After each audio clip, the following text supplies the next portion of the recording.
The question of how to live has been necessary for every culture, religion, and society in history. How should we tackle life's challenges? What's the best way to behave and conduct ourselves toward others? And how should we face up to the ultimate challenge, our own demise?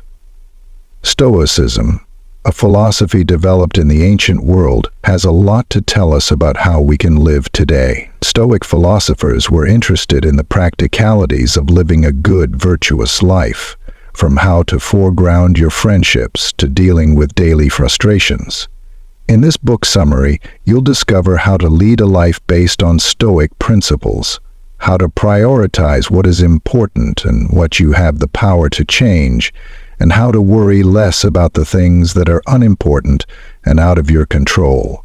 You'll get practical tips from ancient philosophers and see how role models can inspire you to a better life. In this summary of How to Be a Stoic by Massimo Pigliucci, you'll learn why wisdom is the most important virtue, why looking at your experiences through someone else's eyes can help you make sensible decisions, and why a healthy attitude to death will help you appreciate your life.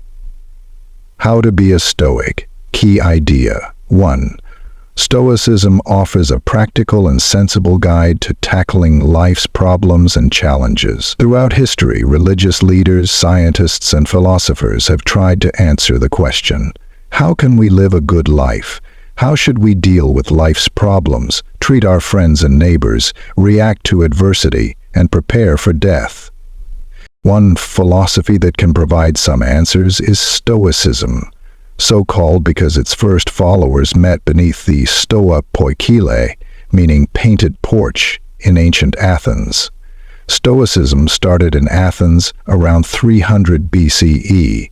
It thrived, and in 155 BCE spread to Rome, when key Stoic philosophers were sent there as ambassadors. It developed in Rome to such an extent that Marcus Aurelius, a Roman emperor in the 2nd century CE, was himself a Stoic philosopher. Stoicism, however, is often misunderstood. When we say someone is stoical, we imply they are rather passive, tolerating what comes to them without question or emotion. But in reality, Stoicism is not at all passive, and it is not about suppressing emotion. It is about what we can do to lead a good life.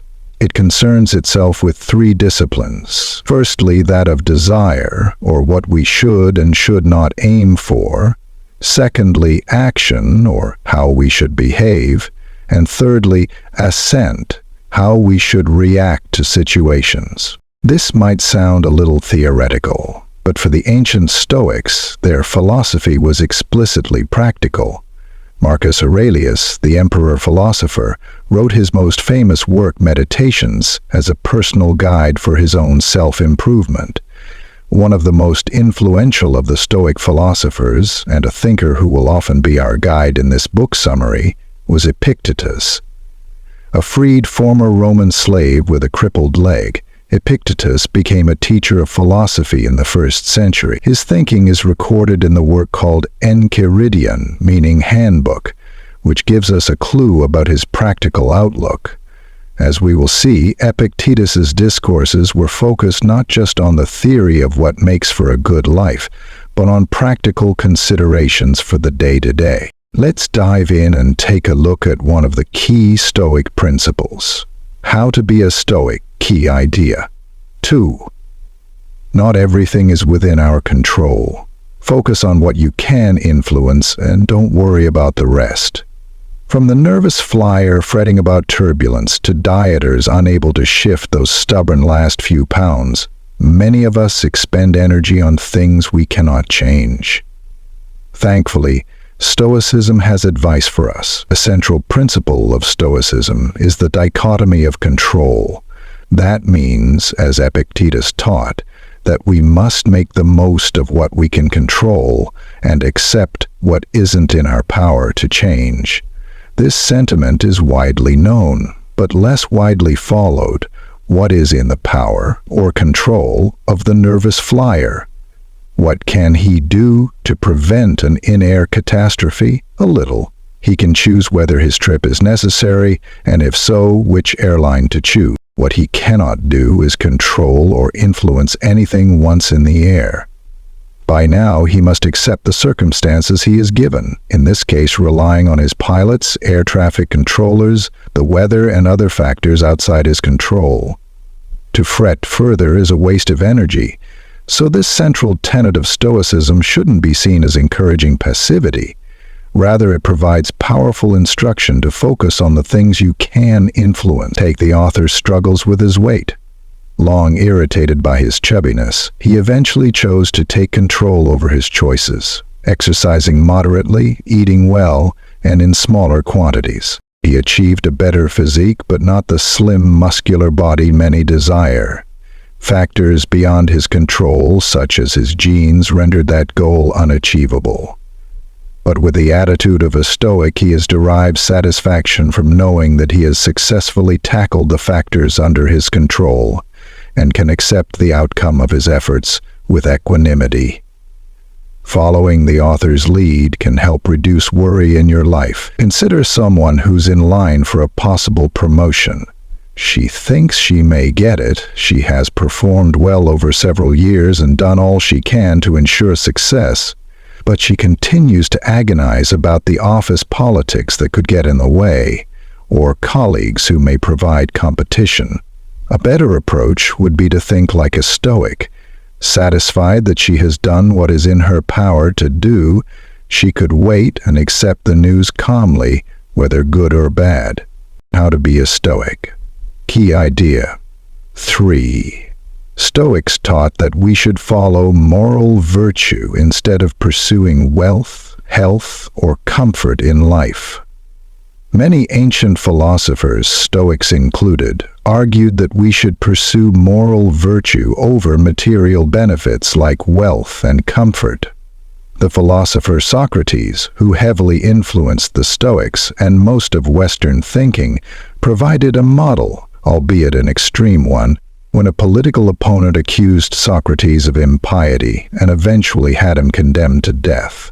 Socrates could have escaped thanks to helpful and loyal friends, but he refused to do so, telling his upset friends that he had to uphold his moral duty to accept the law and the justice system, despite its blatant misuse. We don't get to bend the rules on the occasions when they don't favor us, he argued. He accepted his death to maintain his integrity, to the cost of his friends and family. Most Stoic philosophy is a little more pragmatic than this unbending approach, but Stoics, like Socrates, regard friends, family, wealth, health, and everything else pleasant and enjoyable in life as preferred indifference. Stoics do not believe that wealth, for example, is to be avoided. Indeed, given the choice, being wealthy is more preferred than not being wealthy. But Stoics recognize that things such as wealth, despite being preferred, were indifferent to the goal of a moral, virtuous life. So how can we apply moral virtue over preferred indifference in our own lives? We can start by recognizing that everything has a moral element. For instance, one day while getting cash out of an ATM, the author froze. He remembered suddenly that his bank had been involved in morally dubious investment and working practices.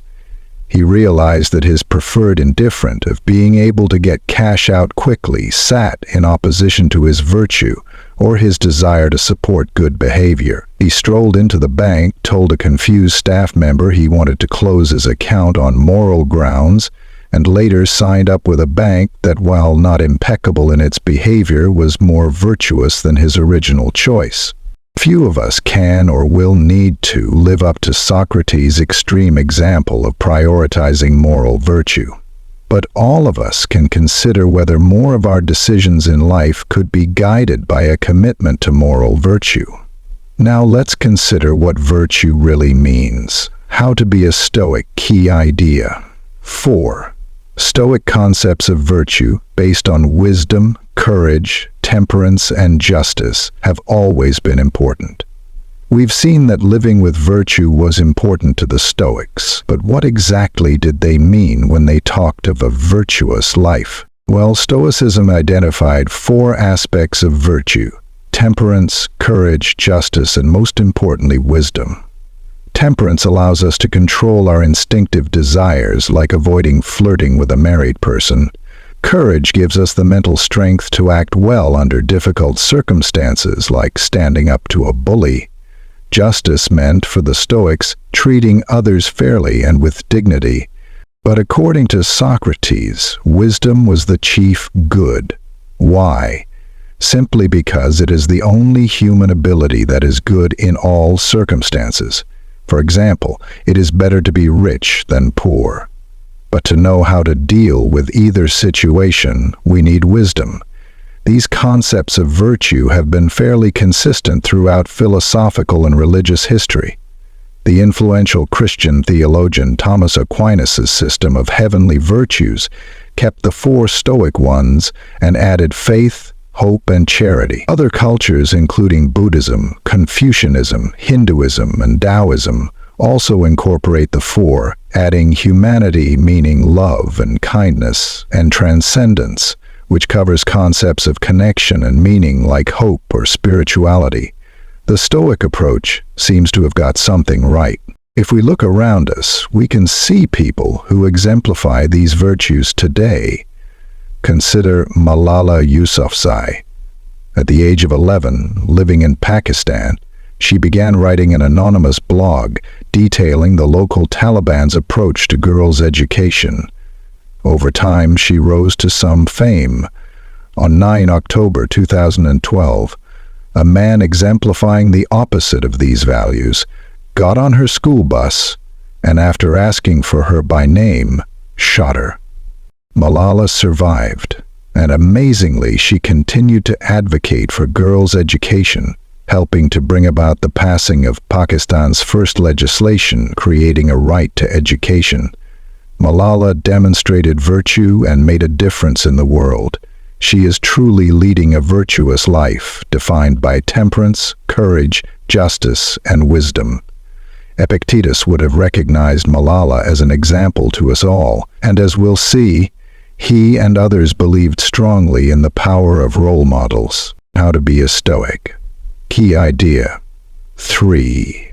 Stoics taught that we should follow moral virtue instead of pursuing wealth, health, or comfort in life.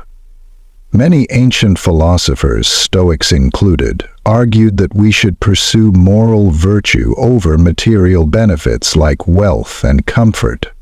The philosopher Socrates, who heavily influenced the Stoics and most of Western thinking, provided a model, albeit an extreme one, when a political opponent accused Socrates of impiety and eventually had him condemned to death. Socrates could have escaped thanks to helpful and loyal friends.